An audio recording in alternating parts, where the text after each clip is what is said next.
Hello everyone. तो आज আমি বানাবো পাকা কুলের মাখা। তো দেখো বন্ধুরা কতগুলো আমি কিন্তু এখানে পাকা কুল নিয়ে নিয়েছিলাম। আর এর আগে তোমাদেরকে কিন্তু আমি অনেক কটা মানে কাঁচা কুলের ভিডিও দিয়েছিলাম। তো চলো আজকে কিন্তু বানানো যাক পাকা কুলের মাখা। তো দেখো আমি এখানে কিন্তু কুলগুলো ভালো করে ধুয়ে নিয়েছিলাম, আর তার সাথে কিন্তু লেবুর পাতা আর কাঁচা লঙ্কাও ছিল, একসাথে ভালো করে ধুয়ে নিয়েছি। তারপর দেখো আমি এখানে কিন্তু কাঁচা লঙ্কা আর নুন দেখো ভালো করে মাখিয়ে নিয়েছি। তারপর দেখো আমি এখানে লেবুর পাতাগুলো কিন্তু কুচি কুচি করে দিয়ে দিয়েছি। তারপরে দিয়ে দিয়েছিলাম একটু জিরের গুঁড়ো আর কাসুন্দি দিয়ে ব্যাস আর ভালো করে মাখিয়ে নেব। তারপর দেখো আমি এখানে কিন্তু কুলগুলো ভালো করে ফাটিয়ে নিয়েছিলাম। সব কুলগুলো সব একে একে দেখো ফাটিয়ে নিচ্ছি, নাহলে কিন্তু একদমই মশলাগুলোর ভেতরে ঢুকবে না। আর না ঢুকলে কিন্তু একদমই তোমাদের কুলটা অতটা ভালো লাগবে না খেতে।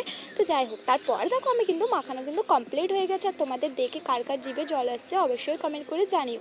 তো দেখো আমার কিন্তু কুল মাখাটা দেখতে কতটা সুন্দর হয়েছিল। চলো এবার এটা টেস্ট করার পালা। তো টেস্ট করে দেখলাম সত্যিকারে বন্ধুরা এটা মুখে দিয়ে দেওয়ার পরে আমার জাস্ট রিয়াকশানটা তোমরা দেখো, খুবই সুন্দর হয়েছিল খেতে।